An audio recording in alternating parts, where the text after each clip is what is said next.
Hello बच्चों, कैसे हो आप सभी। आज इस वीडियो में हम क्या लेकर आए हैं, केमिस्ट्री की जो यूनिट 10 है उसमें हम केमिकल प्रॉपर्टी डिस्कस कर रहे थे। ठीक है, इससे प्रीवियस वीडियो के अंदर मैंने आपको कुछ केमिकल प्रॉपर्टी एक्सप्लेन कर दी है। एल्केलिस मेटल में हमने सबसे पहले रिड्यूसिंग कैरेक्टरिस्टिक, फिर हमने रिएक्टिविटी देखी थी ऑक्सीजन के साथ में, देन उसके बाद वाटर के साथ में और हाइड्रोजन के साथ में। ठीक है, तो बच्चों उसी से ही नेक्स्ट मैं टॉपिक लेकर आई हूँ केमिकल प्रॉपर्टी में रिएक्टिविटी टुवर्ड्स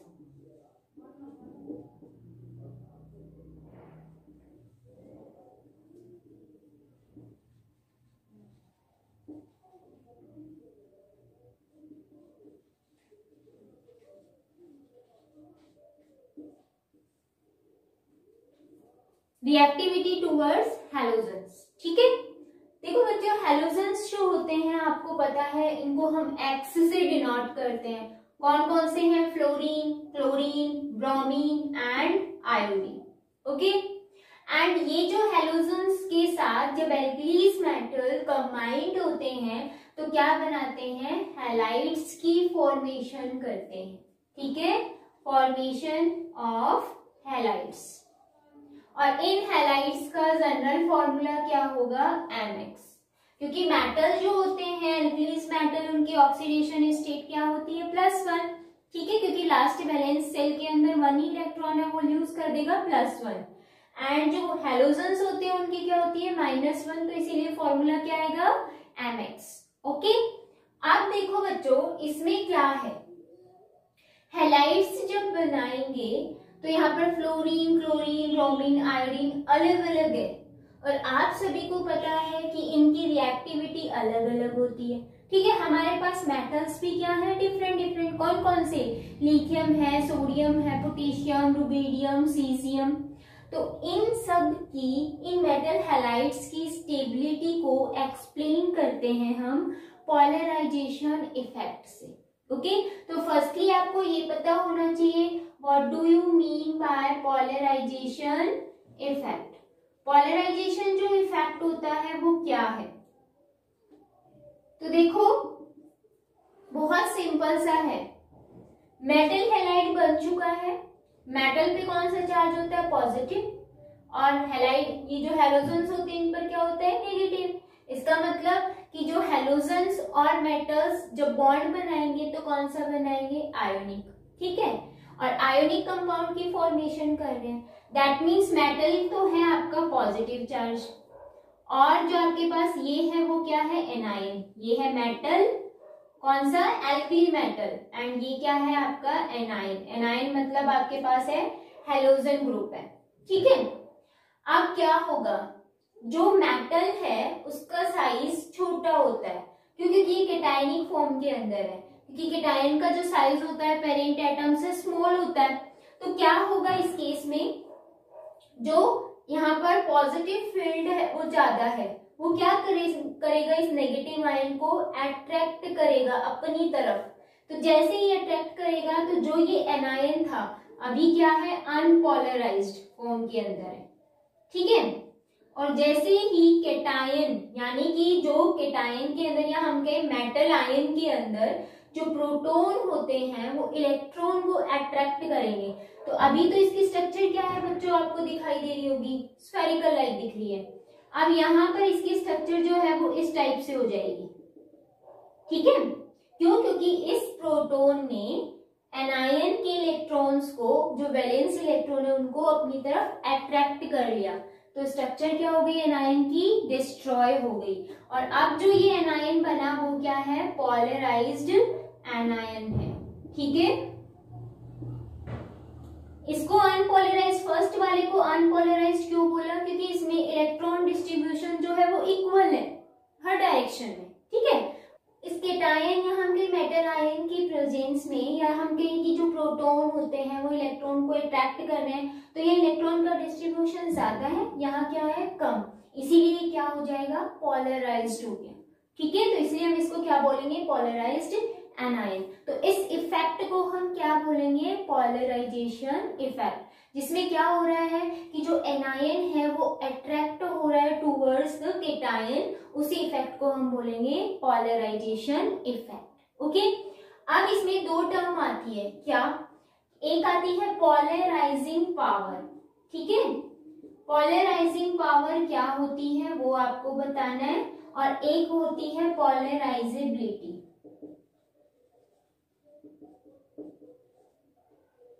ठीक है, अब पोलराइजेबिलिटी और पोलराइजिंग पावर अच्छे से समझना है। देखो बच्चों, ये जो मेटल आयन था या फिर हम कहें जो केटायन था, वो क्या कर रहा है? एनायन को पोलराइज्ड कर रहा है, ठीक है, तो उस पावर को हम क्या बोलेंगे? Polarising power. That means power of the cation to polarise any anion is called polarising power. तो मतलब पोलराइजिंग पावर हम किसकी एक्सप्लेन करेंगे?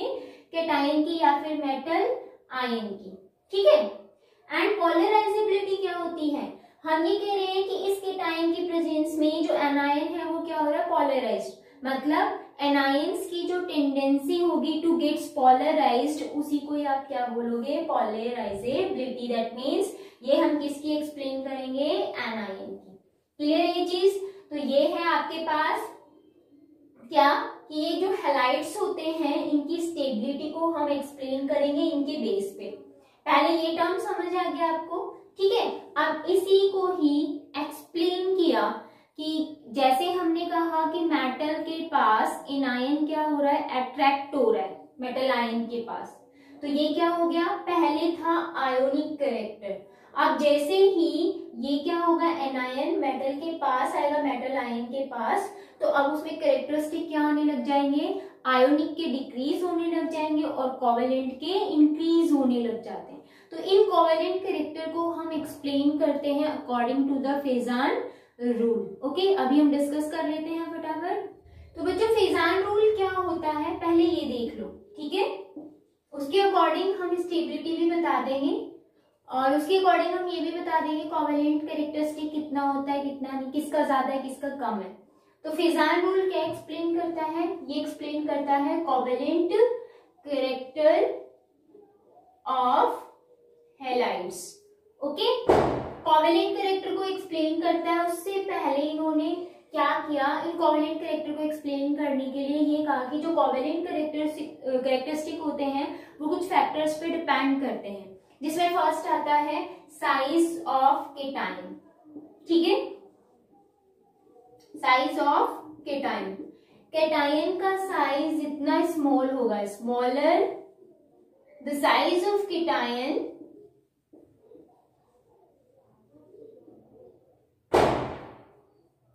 साइज केटायन का जितना स्मॉल होगा, क्या होगा आपको पता है? केटायन का साइज जितना स्मॉल होता है उसमें पॉजिटिव फील्ड उतना ही ज्यादा होता है, मतलब उसकी पोलराइजिंग पावर उतनी ज्यादा होगी। पोलराइजिंग पावर ज्यादा होगी तो पोलराइजेशन क्या होगा? ज्यादा होगा, और पोलराइजेशन ज्यादा होगा that means ionic characteristic decrease, covalent characteristic increase. Okay, तो smaller the size of cation will be polarised, यहाँ पे पोलराइजेशन इंक्रीज, ठीक है, और पोलराइजेशन इंक्रीज होगा तो आपको पता है क्या होगा? कोवेलेंट जो कैरेक्टर हैं वो क्या होंगे? इंक्रीज होंगे, ठीक है। तो इसका मतलब हमारे पास ये निकल के आया कि जो कोवेलेंट कैरेक्टर होते हैं वो क्या होते हैं? Inversely proportional to the size of cation, यानी कि जितना साइज स्मॉल होगा कोवेलेंट कैरेक्टर उतना ही ज्यादा होगा। आप कुछ याद मत करो, ये छोटा सा कंसेप्ट ध्यान रखो, ठीक है। आप देखो बच्चों, इसमें मैं आपको क्या बता रही हूँ? साइज ऑफ केटायन, इसका मतलब हम केटायन तो क्या ले रहे हैं? डिफरेंट, बट एनायन क्या लेंगे? सेम, यानी कि हैलोजन क्या लेंगे? सेम। जैसे मैंने हैलोजन ले लिया Cl है, बट केटायन मैंने ले लिया NaCl है। उसके बाद क्या आएगा? सोडियम के बाद पोटेशियम, फिर रुबिडियम आता है, फिर सीजियम आता है। तो आप हैलाइड तो क्या रखोगे? सेम, या हैलोजन सेम, और आपके पास जो ये आएगा आयन, वो केटायन जो है वो क्या है? डिफरेंट। तो अब देखो, लिथियम पॉजिटिव फॉर्म में है, ये भी पॉजिटिव है, ठीक है। तो आप ये बताओगे केटायन का साइज स्मॉल किसका है? लिथियम का या सीजियम का? लिथियम का। तो साइज लिथियम का स्मॉल है, इसका मतलब LiCl is more covalent than the caesium chloride. इसका मतलब आप डाउन द ग्रुप जाओगे तो इन हैलाइड्स की जो कोवैलेंट कैरेक्टरिस्टिक है वो क्या होंगे, डिक्रीज होंगे। तो अगर हैलोजन सेम है, केटायन डिफरेंट है, तो आप ये कंसेप्ट लोगे size of cation. Okay, next one is size of anion. Anion का साइज आपको देखना है। इसमें क्या करेंगे, हमें केटायन सेम लेना है, एनायन डिफरेंट डिफरेंट लेना है। ठीक है, अब देखो बच्चों, एनायन का साइज जितना लार्ज होगा, ये एनायन जितना लार्ज होगा किसी भी केटायन से इजीली क्या हो जाएगा, पोलराइज, क्योंकि लार्ज है।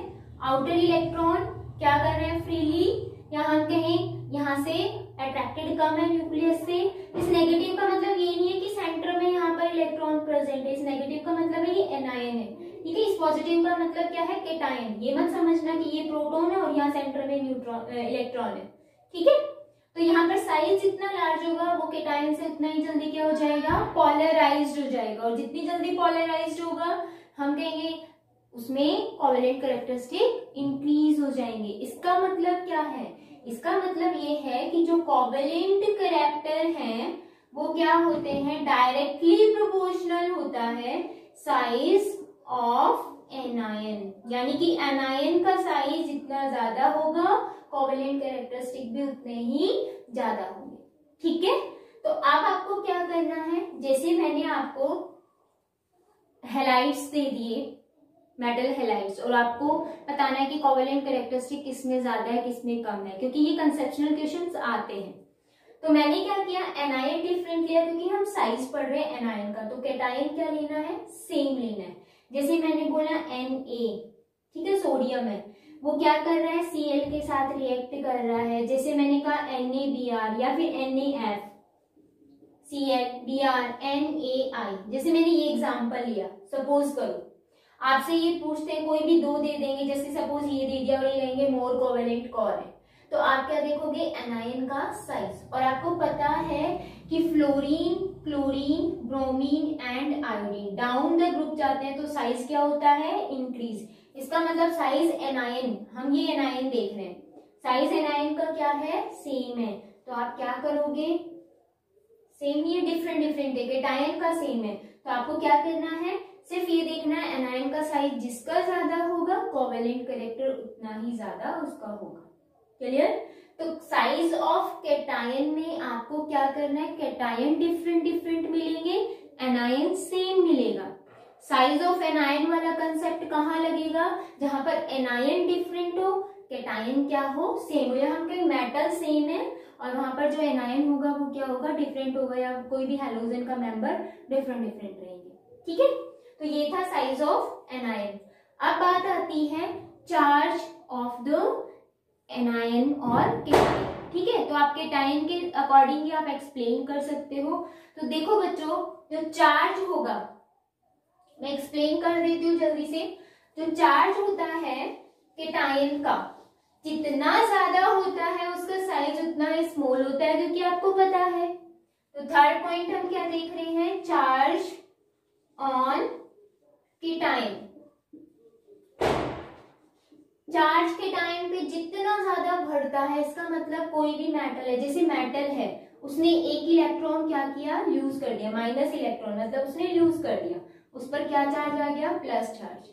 ठीक है, तो जैसे मैंने इस मेटल को माना कि सोडियम है, इसके पास कितने इलेक्ट्रॉन है, 2 8 1, ये 1 इलेक्ट्रॉन लास्ट वाला अगर ये लूज कर देगा, 1 इलेक्ट्रॉन इसने लूज कर दिया, तो अब क्या बना, Na पॉजिटिव, 1 पॉजिटिव चार्ज आ गया, और इलेक्ट्रॉनिक कॉन्फ़िगरेशन देखोगे 2 8, मतलब अभी यहाँ कितनी सेल थी, कितनी सेल थी यहाँ, 3 1 2 3, अभी कितनी बची, 2 सेल, यानी कि सेल क्या हो गई, कम। और सेल जब कम होती है तो जो इलेक्ट्रॉन है वो न्यूक्लियस से टाइटली होल्ड होते हुए चले जाते हैं, यानी कि इलेक्ट्रॉन को फिर आप इजीली यूज नहीं कर सकते, आप नहीं, जैसे मेटल। ठीक है, तो यहाँ पर साइज और भी ज्यादा कम होता हुआ चला जाता है। तो चार्ज जितना ज्यादा इंक्रीज होगा साइज उतना ही कम होगा, और साइज जितना कम होगा कोवैलेंट कैरेक्टरिस्टिक उतने ही ज्यादा होंगे, क्योंकि पहले मैंने आपको बता दिया। ठीक है, तो ये चीज ध्यान रखना, charge on cation, charge on जो केटायन है वो क्या होना चाहिए, हायर होना चाहिए। किसके लिए? पोलराइज्ड ज्यादा होने के लिए या फिर मोर कोवेलेंट होने के लिए। तो हम ये कह सकते हैं क्या कि जो कोवेलेंट कैरेक्टर होते हैं वो क्या होते हैं? डायरेक्टली प्रोपोर्शनल होते हैं चार्ज ऑन केटाइन। ध्यान रखना है बच्चों, केटाइन का अगर साइज है तो इनवर्सली प्रोपोर्शनल, अगर चार्ज है तो डायरेक्टली प्रोपोर्शनल। क्योंकि जितना ज्यादा चार्ज होगा केटाइन का या फिर एनायन का, एनायन पे भी जितना ज्यादा चार्ज है उसका साइज बढ़ता हुआ चला जाएगा, कोवेलेंट कैरेक्टर ज्यादा होगा। ठीक है, तो चार्ज जितना ज्यादा होगा केटाइन पे उसमें कोवेलेंट कैरेक्टरिस्टिक भी उतने ही ज्यादा होंगे। जैसे मैंने एग्जांपल दे दिया। अब देखो बच्चों, हम यहाँ पर केटाइन देख रहे हैं तो इसका मतलब एनायन क्या रहेगा आपके पास? सेम रहेगा। ठीक है, अब मैंने एग्जांपल दिया जैसे कि NaCl, MgCl2, AlCl3। अब इसमें से आपको बताना है, तो आपको पता है सोडियम पर कौन सा चार्ज होता है? +1, Mg पर +2, एल्यूमिनियम पर +3। इसका मतलब +3 ज्यादा है तो कोवेलेंट कैरेक्टर किसमें ज्यादा होंगे? AlCl3 में। तो आपके पास ये ऑर्डर आ जाएगा। ठीक है, ये चीज ध्यान रखना है, जिसका ज्यादा है उसी साइड आपको दिखाना है। तो AlCl3 क्योंकि ये ज्यादा कोवेलेंट क्यों? क्योंकि एल्यूमिनियम जो है उस पर क्या है? प्लस चार्ज ज्यादा है, यानी कि कैटाइन पर चार्ज ज्यादा होने की वजह से हमने अभी पढ़ा कोवेलेंट कैरेक्टर डायरेक्टली प्रोपोर्शनल है, तो जितना ज्यादा चार्ज उतने ज्यादा कोवेलेंट कैरेक्टरिस्टिक। क्लियर? तो ये थर्ड पॉइंट कंप्लीट हो गया। नेक्स्ट आता है इलेक्ट्रॉनिक कॉन्फ़िगरेशन। इलेक्ट्रॉनिक कॉन्फ़िगरेशन के बेस पे हम कैसे बताएंगे? जैसे कि आप सपोज करो आपके पास ऐसा क्वेश्चन आ गया जिसमें कैटायन का साइज नियर बाय सेम है, ठीक है, और एनायन भी सेम दिया हुआ है, तो उस कंडीशन में फिर आप क्या अप्लाई करोगे? तो वहां पर आपको नेक्स्ट पॉइंट देखना होता है इलेक्ट्रॉनिक कॉन्फ़िगरेशन। ठीक है, इलेक्ट्रॉनिक कॉन्फ़िगरेशन हम कैसे देखेंगे? बहुत सिंपल, जिसमें वैलेंस इलेक्ट्रॉन जितने ज्यादा होंगे कोवेलेंट कैरेक्टर भी उतना ही ज्यादा होगा।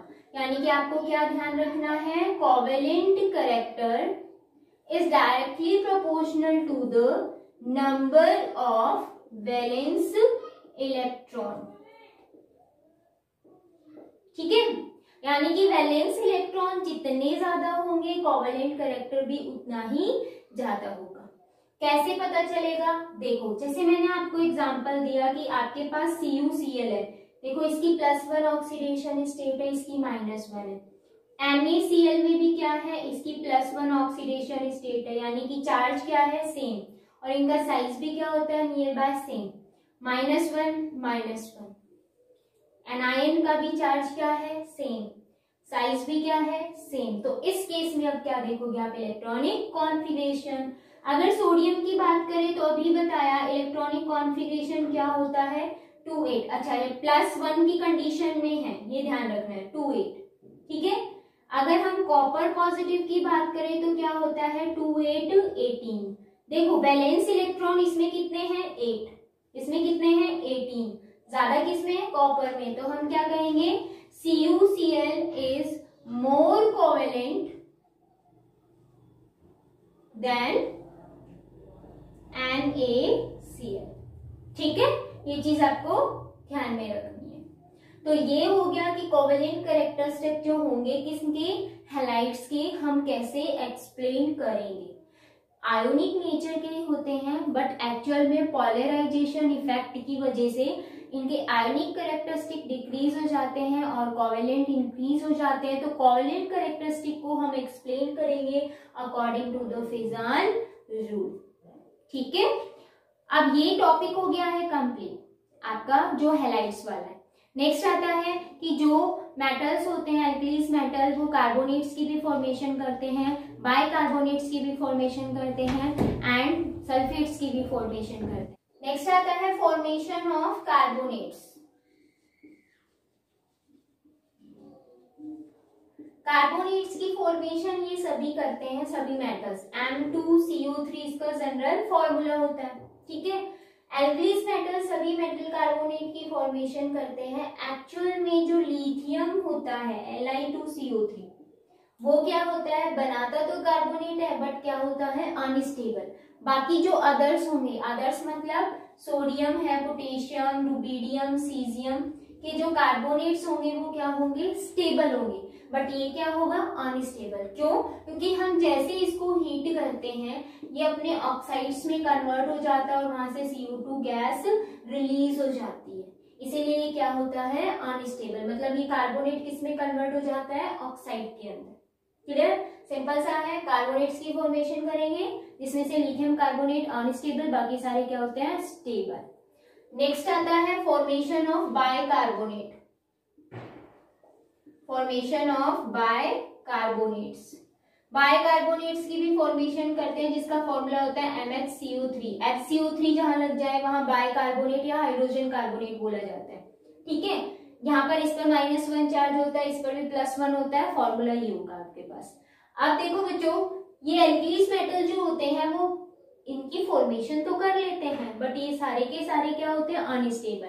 अगर हम लिथियम की बात करें तो लिथियम बाइकार्बोनेट की फॉर्मेशन नहीं करता है, बाकी अदर्स करते हैं बट क्या होंगे, अनस्टेबल। क्यों?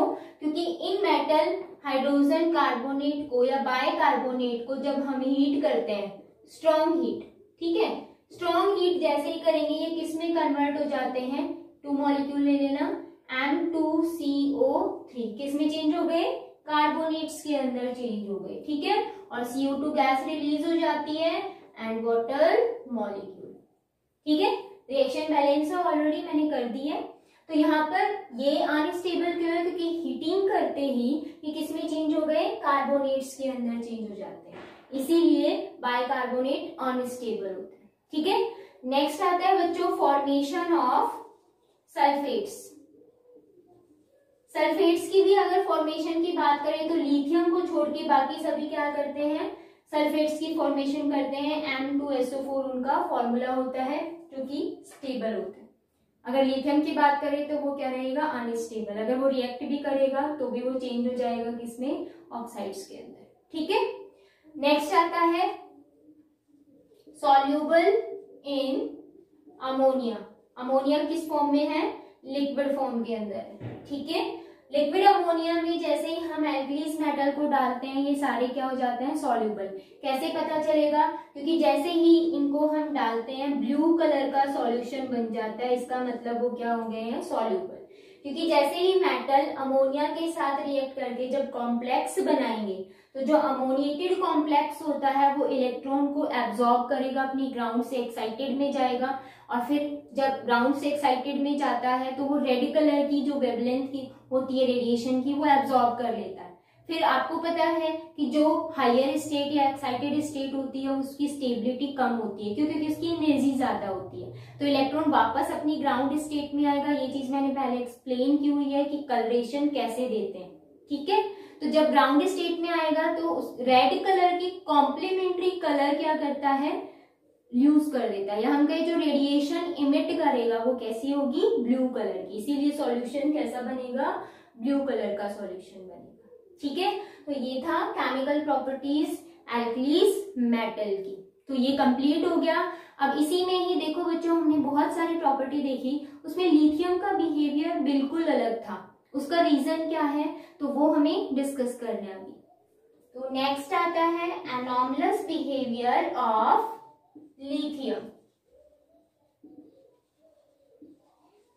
ठीक है, एनॉमलस बिहेवियर के मेन जो रीजन होते हैं, अगर कोई भी मेटल है कि नॉन मेटल है, अगर वो क्या कर रहा है, एनॉमलस बिहेवियर शो कर रहा है, तो मोस्टली जो रीजन होते हैं वो 3 होते हैं। कौन कौन सा होता है, एक तो फर्स्ट स्मॉल साइज, क्योंकि अगर आप एल्कीलीस मेटल की बात करें तो लिथियम सबसे पहले आता है, देन सोडियम, पोटेशियम। तो डाउन द ग्रुप अगर आप जा रहे हो तो साइज इंक्रीज होता है, तो लिथियम का साइज क्या है, सबसे ज्यादा स्मॉल है। स्मॉल साइज होने की वजह से भी एनॉमलियस बिहेवियर शो करता है। ठीक है, सेकेंड वन, इसकी जो आयोनाइजेशन एंथैल्पी है वो क्या है, हाई है। आयोनाइजेशन एंथैल्पी हाई क्यों है, स्मॉल साइज है, इलेक्ट्रॉन इजीली यूज नहीं करेगा, एनर्जी ज्यादा देनी है, इसीलिए high ionisation enthalpy. And third one क्या होगा, मोस्ट इंपॉर्टेंट, क्या, absence of vacant D orbital, और ये डी ऑर्बिटल कौन से होने चाहिए, आउटर वाले, मतलब जो बाहर की साइड हो, या हम उसको वैलेंस भी बोल सकते हैं। तो absence of vacant D orbital, देखो अगर हम लिथियम की बात करें तो उसका इलेक्ट्रॉनिक कॉन्फ़िगरेशन क्या होता है, 1s2 देन 2s1, 2s के बाद क्या आना चाहिए, 2p आना चाहिए। क्या डी ऑर्बिटल है इधर, नहीं है। तो डी ऑर्बिटल क्या होता है, लार्जर होता है, उसमें इलेक्ट्रॉन इजीली क्या कर जाते हैं, जंप कर जाते हैं, जिसकी वजह से जो रिएक्टिविटी है वो इंक्रीज हो जाती है। नेक्स्ट अगर हम बात करें सोडियम की, तो अगर इसका इलेक्ट्रॉनिक कॉन्फ़िगरेशन देखें तो क्या होगा, 1s2 2s2 2p6 3s1, 3s के बाद हम कहते हैं 3p आता है, देन क्या आता है, 3d आता है। 2p के बाद 2d की पॉसिबिलिटी है ही नहीं, क्योंकि 3d से स्टार्ट होता है, ठीक है। तो इसीलिए हम क्या कहते हैं कि इसमें एनॉमलस बिहेवियर है, क्योंकि इसमें डी ऑर्बिटल क्या है, एब्सेंस है, ठीक है। तो देखो बच्चों, मेन तो ये 3 रीजंस हैं, बट इसके और रीजंस क्या हैं वो भी देख लो।